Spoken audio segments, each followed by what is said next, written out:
장민호를 사랑하고 응원해주시는 소중한 팬 여러분, 안녕하세요. 오늘은 나이가 들수록 더 중요해지는 건강한 식습관, 그 중에서도 우리가 매일 쉽게 접하는 요거트에 대한 이야기를 준비했습니다. 겉보기엔 건강해 보이지만 오히려 몸을 망칠 수 있는 요거트와 반드시 챙겨 먹어야 할 요거트의 충격적인 진실을 공개합니다. 끝까지 함께 하시면 장민호처럼 건강한 에너지와 활력을 지키는 비결을 분명히 알게 되실 거예요. 지금부터 드릴 이야기는 불편할 수 있습니다. 하지만 만약 당신이 70세를 넘었고 매일 건강을 위해 샐러드를 먹고 있다면 반드시 들어야 합니다. 냉장고에서 꺼낸 그 샐러드 한 그릇이 당신의 몸을 살리고 있는 게 아니라 조용히 망가뜨리고 있다면 어떨까요? 더 충격적인 건 그 샐러드가 건강식이라는 이름으로 수십 년 동안 반복적으로 권장되어 왔다는 사실입니다. 사람들은 살을 빼고 심장을 지키기 위해 샐러드를 선택했지만 실제로는 염증을 키우고 혈관을 막고 근육과 뇌를 약화시키는 방향으로 몸이 바뀌고 있었습니다. 이건 개인의 선택 문제가 아닙니다. 거대한 산업이 만들어낸 착각입니다. 저는 수십 년 동안 고령자의 신진대사와 심혈관 건강을 연구하며 수술실과 연구 현장에서 같은 장면을 반복해서 보아왔습니다. 의사 말대로 샐러드만 먹었어요 라고 말하는 분들일수록 혈관은 더 딱딱해져 있었고 염증 수치는 높았으며 몸은 점점 회복력을 잃고 있었습니다. 전 세계 클린 이팅과 샐러드 시장은 이미 $1,000억 넘어섰고 그 안에는 당신의 건강보다 이윤을 우선하는 공식이 숨어 있습니다. 문제는 샐러드 자체가 아니라 어떤 샐러드인가입니다. 끝까지 함께 해주셔서 진심으로 감사합니다. 이렇게 중요한 이야기에 귀 기울여 주신 여러분이 이 채널의 가장 큰 힘입니다. 영상이 끝날 무렵 만약 이 내용이 도움이 되셨다면 구독으로 응원해 주세요. 여러분의 선택 하나가 더 많은 분들의 건강을 지킬 수 있습니다. 이제 본격적으로 시작하겠습니다. 지금부터 절대 손대지 말아야 할 샐러드 4가지 중 첫 번째 이야기입니다. 많은 분들이 수십 번, 아니 수백 번은 아무 의심 없이 집어들었을 샐러드입니다. 바로 감자 샐러드입니다. 겉보기에는 채소이고 집에서 만들면 안전할 것 같지만 감자 샐러드는 고령자의 몸에 가장 파괴적인 대사 반응을 일으키는 음식 중 하나입니다. 차갑게 식힌 감자와 마요네즈의 조합은 혈당을 급격히 올리고 장내 환경을 무너뜨리며 전신 염증을 며칠 동안 지속시키는 완벽한 조건을 만듭니다. 감자는 채소이지만 혈당 지수가 흰 빵보다 높아 몸속에서 사탕보다 빠르게 당으로 변합니다. 여기에 대부분의 감자 샐러드에 사용되는 마요네즈는 대두유나 카놀라유로 만들어진 경우가 거의 전부입니다. 이 기름들은 오메가6 비율을 폭발적으로 높여 몸 전체를 염증 상태로 몰아넣고 그 여파는 며칠이 아니라 몇 주 동안 지속됩니다. 그 사이 근육은 반응을 잃고 혈관은 뻣뻣해지며 뇌는 에너지 부족 상태에 빠집니다. 더 위험한 점은 장입니다. 감자 샐러드는 잘못된 장내 세균을 먹여 살립니다. 이 세균들은 독소를 만들어 장벽을 통과해 혈액으로 퍼지고 그 순간 염증은 특정 부위가 아니라 전신 문제로 바뀝니다. 그래서 감자 샐러드를 먹은 다음 날 이유 없는 피로, 집중력 저하, 다리 무거움이 나타나는 것입니다. 여기에 설탕이 섞인 드레싱, 과도한 소금, 현 가공 베이컨까지 더해지면 간은 해독 능력을 잃고 혈압은 오르며 심장은 더 큰 부담을 안게 됩니다. 연구에 따르면 감자 샐러드를 자주 먹는 사람들은 염증 지표가 현저히 높고 인슐린 저항성이 빠르게 진행되어 당뇨와 대사증후군으로 이어질 가능성이 큽니다. 문제는 한 번 먹어서가 아니라 건강식이라는 믿음 속에서 반복해서 먹는 데 있습니다. 이렇게 첫 번째 샐러드부터 이미 많은 분들의 몸은 잘못된 방향으로 끌려가고 있었습니다. 그리고 다음에 나올 샐러드는 더 많은 사람들이 가장 안전하다고 믿고 있는 바로 그 메뉴입니다. 이제 두 번째로 절대 피해야 할 샐러드로 넘어가겠습니다. 아마 이 순간 가장 놀라실 겁니다. 식당에서 메뉴를 볼 때 다이어트나 심장 건강을 생각하며 가장 먼저 고르는 샐러드, 바로 시저 샐러드입니다. 많은 사람들이 이건 안전하다, 이건 균형 잡힌 선택이다라고 믿지만 실제로는 고령자의 몸을 서서히 지치게 만드는 대표적인 함정입니다. 겉으로 보기에 시저 샐러드는 상추, 닭고기, 치즈, 크루통으로 구성된 단순한 음식처럼 보입니다. 하지만 문제는 재료가 아니라 조합과 처리 방식입니다. 로메인 상추는 수분은 많지만 미량 영양소는 매우 적어 나이가 들수록 필요한 항산화 성분과 미네랄을 거의 공급하지 못합니다. 여기에 더해지는 시저 드레싱은 대부분 공장에서 만든 시안유 기반 기름으로 만들어져 몸 안에서 자유 라디칼을 폭발적으로 증가시킵니다. 이 드레싱 속 숨겨진 당과 과도한 나트륨은 혈당과 혈압을 동시에 흔들어 놓고 그 여파는 심장과 신장, 뇌까지 이어집니다. 파르메산 치즈라고 적혀 있지만 실제로는 가공 치즈인 경우가 많아 호르몬 균형을 깨뜨리고 체내 염증 신호를 지속적으로 자극합니다. 나이가 들수록 이런 작은 자극들이 쌓여 관절 통증, 부종, 원인 모를 피로로 나타납니다. 크루통은 더 위험합니다.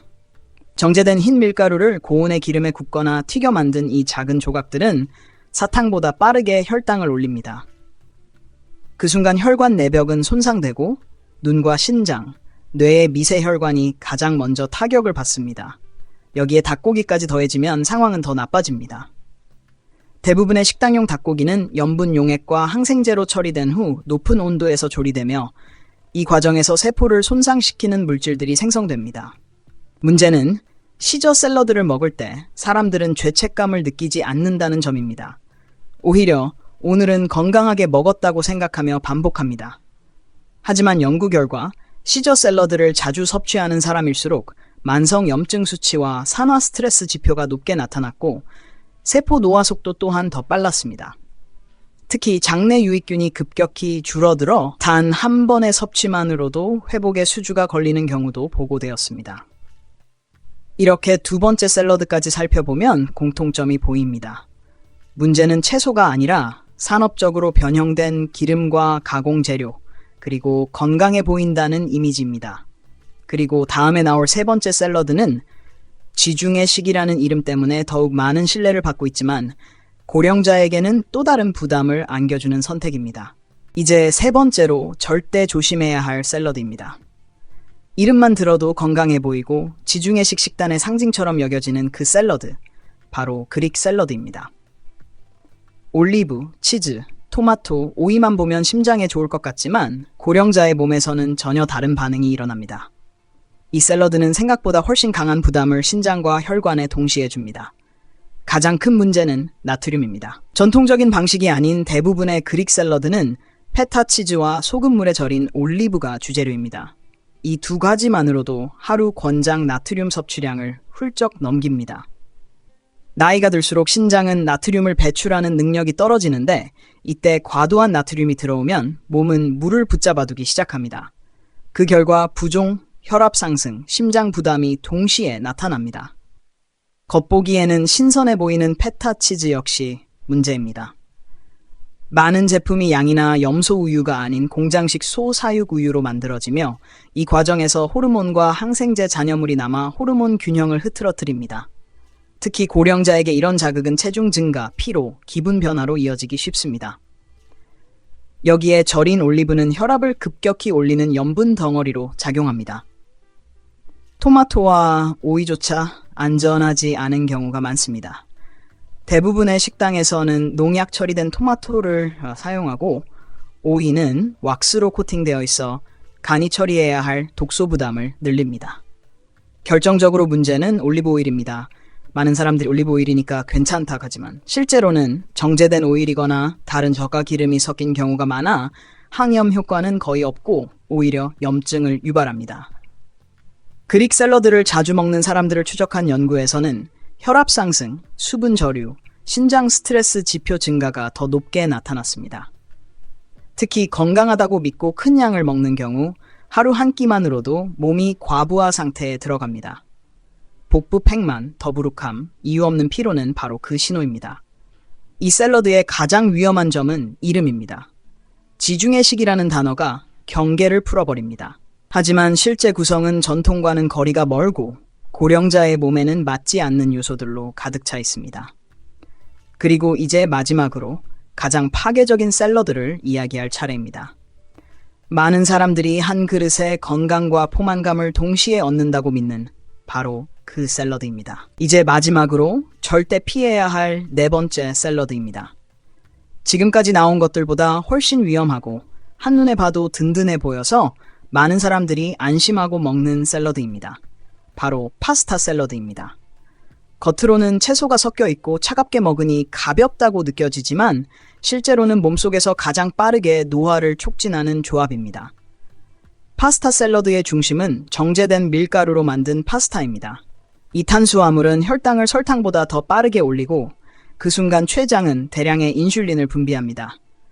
이 반응이 반복되면 인슐린 저항성이 생기고 복부와 장기 주변에 지방이 쌓이기 시작합니다.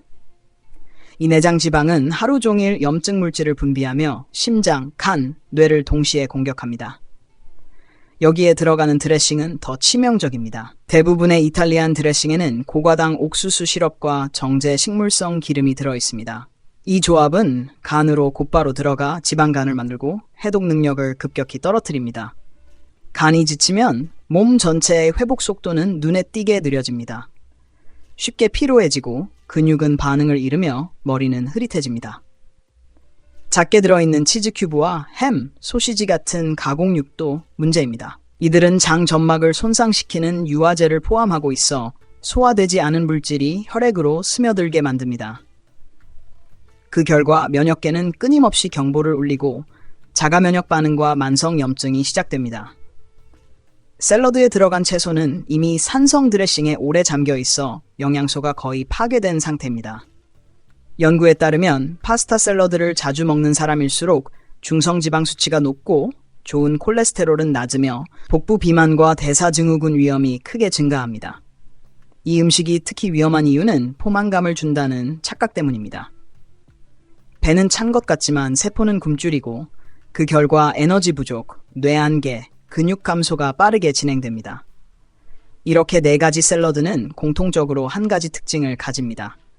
건강을 가장한 음식이라는 점입니다.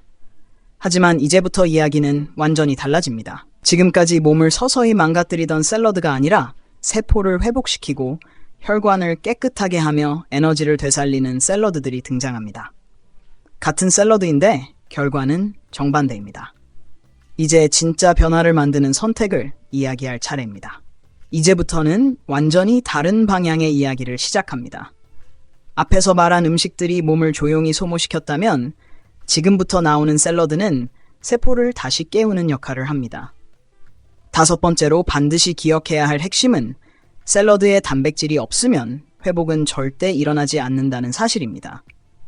특히 나이가 들수록 단백질이 없는 샐러드는 오히려 근육을 빼앗아 갑니다. 많은 사람들이 채소만 가득 담긴 샐러드를 가볍고 안전하다고 생각하지만 몸속에서는 전혀 다른 일이 벌어집니다.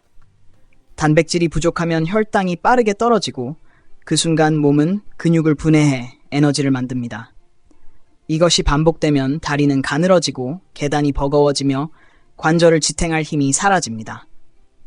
샐러드를 먹고 건강해졌다고 믿는 사이 근육은 조용히 사라지고 있는 것입니다. 진짜 좋은 샐러드에는 반드시 흡수가 쉬운 단백질이 들어가야 합니다. 삶은 달걀, 부드럽게 조리한 콩류, 두부, 연어 같은 단백질은 염증을 자극하지 않으면서도 근육 회복을 돕습니다. 특히 식물성 단백질과 소량의 동물성 단백질을 함께 먹으면 관절을 보호하는 콜라겐 생성이 자연스럽게 활성화됩니다. 여기서 중요한 점은 양이 아니라 균형입니다.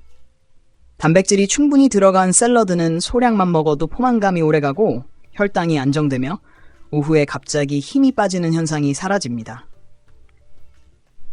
몸이 안정되면 관절 통증도 서서히 줄어들고 아침에 일어날 때 느끼던 뻣뻣함이 완화됩니다. 5번째 분명한 진실은 이것입니다. 샐러드는 채소 음식이 아니라 회복 음식이어야 합니다. 제대로 구성된 샐러드 하나가 하루 근육 손실을 막고 관절을 보호하며 에너지를 되돌려줄 수 있습니다. 이제 다음 단계에서는 이 회복 효과를 2배로 끌어올리는 결정적인 요소를 공개합니다. 여기서부터 차이가 더 크게 벌어집니다. 6번째로 반드시 짚고 넘어가야 할 사실은 조리 방식 하나가 영양을 약으로도 독으로도 바꾼다는 점입니다. 같은 음식이라도 어떻게 익히느냐에 따라 관절을 살리는 음식이 될 수도 있고 염증을 키우는 원인이 될 수도 있습니다. 특히 나이가 들수록 센 불과 과한 조리는 몸에 치명적입니다. 많은 사람들이 채소는 오래 익혀야 소화가 잘 된다고 믿지만 실제로는 과도한 열이 비타민과 항산화 성분을 파괴합니다. 이렇게 영양이 사라진 채소는 포만감만 줄 뿐 관절 회복이나 근육 보호에는 거의 도움이 되지 않습니다. 더 문제는 탄 음식이나 지나치게 볶은 기름이 체내 염증 수치를 빠르게 끌어올린다는 사실입니다. 가장 이상적인 방법은 짧은 시간, 낮은 온도입니다. 살짝 데치거나 찌는 방식은 채소의 섬유질을 부드럽게 하면서도 관절에 필요한 미네랄과 항산화 물질을 지켜줍니다. 특히 브로콜리, 시금치, 케일 같은 녹색 채소는 살짝만 익혀도 흡수율이 크게 높아집니다. 단백질 역시 마찬가지입니다. 너무 바삭하게 굽거나 태우면 단백질 구조가 손상되어 근육 회복 효과가 떨어집니다. 부드럽게 찌거나 낮은 온도로 익힌 단백질은 소화 부담을 줄이고 관절 주변 조직까지 영양을 전달합니다. 이 작은 차이가 일주일, 한 달이 지나면 걷는 힘의 차이로 나타납니다. 6번째 핵심은 분명합니다. 음식의 재료보다 조리 방식이 몸의 미래를 결정합니다. 같은 식단을 먹어도 누군가는 통증이 줄고 누군가는 더 아파지는 이유가 바로 여기에 있습니다. 다음 단계에선 이 조리 효과를 완성시키는 마지막 연결고리를 공개합니다. 이 부분을 놓치면 지금까지의 노력도 절반만 작동합니다. 7번째로 드러나는 진실은 많은 사람들이 거의 신경 쓰지 않는 조합의 문제입니다. 좋은 음식도 잘못된 조합으로 먹으면 관절을 보호하기는커녕 통증을 키울 수 있습니다. 특히 나이가 들수록 음식 간의 충돌은 몸에 더 크게 나타납니다. 대표적인 예가 단백질과 과도한 정제 탄수화물의 결합입니다. 단백질을 먹으면서 흰빵, 설탕이 많은 소스, 달콤한 드레싱을 함께 섭취하면 혈당이 급격히 올라가고 그 반동으로 염증 반응이 활성화됩니다. 이 과정에서 관절 주변 조직은 쉽게 붓고 회복 속도는 눈에 띄게 느려집니다. 반대로 올바른 조합은 몸의 반응을 완전히 바꿉니다. 단백질의 섬유질이 풍부한 채소와 건강한 지방을 더하면 소화가 느려지고 영양 흡수가 안정됩니다. 올리브 오일, 아보카도, 견과류에서 나온 지방은 관절 윤활을 돕고 통증 신호를 완화하는 역할을 합니다. 특히 주목해야 할 점은 염분과 소스입니다. 짠 소스와 가공 드레싱은 체내 수분 균형을 깨뜨려 관절을 더 뻣뻣하게 만듭니다. 같은 샐러드라도 소스를 바꾸는 것만으로도 다음날 아침 무릎의 느낌이 완전히 달라질 수 있습니다. 7번째 메시지는 분명합니다. 무엇을 먹느냐만큼 어떻게 함께 먹느냐가 중요합니다. 올바른 조합은 음식의 힘을 배로 만들고 잘못된 조합은 회복의 문을 닫아버립니다. 이제 다음 단계에서는 이 모든 효과를 무너뜨리는 가장 흔한 실수를 공개합니다. 여기서 실수하는 사람이 가장 많습니다. 8번째 단계에서 드러나는 것은 대부분의 사람들이 매일 반복하는 치명적인 습관입니다. 아무리 좋은 음식을 먹어도 이 한 가지를 계속하면 관절 통증은 절대 사라지지 않습니다. 오히려 몸은 점점 더 굳어가고 회복 신호는 차단됩니다. 문제의 핵심은 식사 시간과 움직임의 관계입니다. 식사를 마치자마자 앉거나 누워버리면 혈액은 소화기관에만 머물고 관절과 근육으로는 제대로 전달되지 않습니다. 이 상태가 반복되면 관절 주변은 영양이 부족해지고 노폐물이 쌓여 통증과 뻣뻣함이 심해집니다. 반대로 아주 짧은 움직임만으로도 몸의 반응은 달라집니다. 식후 10분 정도 가볍게 걷거나 몸을 천천히 움직이면 혈류가 활성화되어 영양분이 관절까지 도달합니다. 이 작은 습관이 염증 물질을 빠르게 배출하고 다음날 아침의 관절 상태를 결정합니다. 여기서 중요한 것은 강도가 아닙니다. 숨이 차는 운동이 아니라 관절을 부드럽게 깨우는 움직임이면 충분합니다. 팔을 천천히 흔들고 다리를 풀어주며 허리를 부드럽게 돌리는 것만으로도 몸은 회복 모드로 전환됩니다. 8번째 핵심은 단순합니다. 먹고 나서 가만히 있느냐, 조금이라도 움직이느냐가 관절의 미래를 가릅니다. 이 차이는 며칠 후가 아니라 몇 주 후에 분명한 결과로 나타납니다. 다음 단계에서는 이 모든 노력을 한순간에 무너뜨릴 수 있는 마지막 함정을 공개합니다. 대부분 여기서 방심합니다. 9번째에서 반드시 짚어야 할 것은 많은 사람들이 건강을 위해 선택했다고 믿는 음료입니다. 음식은 조심하면서도 이 한 잔이 모든 노력을 무너뜨리고 있다는 사실을 거의 눈치채지 못합니다. 관절이 이유 없이 다시 아프기 시작했다면 원인은 접시에 있지 않고 컵 안에 있을 가능성이 큽니다. 가장 흔한 문제는 달콤한 음료와 과일 주스입니다. 자연이라는 이름이 붙어 있어도 당분이 빠르게 흡수되면 혈당이 급등하고 염증 반응이 즉시 활성화됩니다.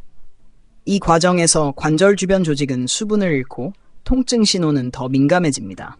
심지어 식사 자체가 아무리 좋아도 음료 하나로 효과가 반감됩니다. 또 하나 놓치기 쉬운 것이 카페인입니다. 소량은 각성을 돕지만 과하면 체내 수분을 빼앗고 관절 윤활을 방해합니다. 특히 오후 늦게 마신 커피나 진한 차는 밤새 회복되어야 할 관절과 근육을 지치게 만듭니다. 다음날 아침 느끼는 뻣뻣함의 원인이 바로 여기에 있습니다. 가장 안전한 선택은 단순합니다. 물, 미지근한 허브차, 설탕이 없는 차가 몸을 회복적으로 돌려놓습니다. 이런 음료는 혈액을 맑게 하고 영양분이 관절로 이동하는 길을 열어줍니다. 하루 동안 마시는 음료의 선택만 바꿔도 통증의 빈도는 눈에 띄게 줄어듭니다. 9번째 진실은 이것입니다. 음식보다 음료가 더 빠르게 몸을 망칠 수 있습니다. 이제 마지막 단계에서는 지금까지의 모든 내용을 하나로 묶어 관절을 지키는 결정적인 행동을 완성합니다. 여기서 멈추면 변화는 시작되지 않습니다. 마지막 10번째 단계는 지금까지의 모든 선택을 하나로 굳히는 순간입니다. 좋은 음식, 올바른 조리, 균형 잡힌 조합, 작은 움직임까지 다 지켰다면 이제 남은 것은 지속입니다. 단 하루의 실천이 아니라 몸이 기억할 만큼 반복하는 것입니다. 여기서 멈추는 사람과 계속 가는 사람의 차이는 몇 달 뒤 분명하게 드러납니다. 관절과 근육은 즉각적인 보상을 주지 않습니다. 대신 매일의 선택을 조용히 기록합니다. 오늘 통증이 줄지 않았다고 실망하면 몸은 다시 예전 상태로 돌아가고 조금 나아진 신호를 믿고 이어가면 어느 순간 계단이 가벼워지고 걷는 속도가 달라집니다. 변화는 갑자기 오는 것처럼 느껴지지만 사실은 이 마지막 습관이 쌓인 결과입니다. 가장 중요한 행동은 하루를 정리하는 방식입니다. 잠자리에 들기 전 몸을 따뜻하게 하고 긴장을 풀어주면 관절은 밤새 회복 모드로 들어갑니다. 이 시간에 몸이 안정되면 낮에 먹은 음식의 효과가 완성됩니다. 반대로 늦은 시간까지 긴장과 자극을 주면 회복은 멈춰버립니다. 여기까지 함께 와주신 여러분께 진심으로 감사드립니다. 이 영상이 도움이 되었다면 오늘 한 가지라도 실천해 보시길 바랍니다. 작은 선택이 큰 차이를 만듭니다. 그리고 이런 내용이 계속 필요하다면 채널을 구독해주세요. 여러분의 구독 하나가 더 많은 건강한 이야기를 만들 수 있는 힘이 됩니다. 지금의 선택이 내일의 관절을 바꿉니다. 여기서부터가 진짜 시작입니다.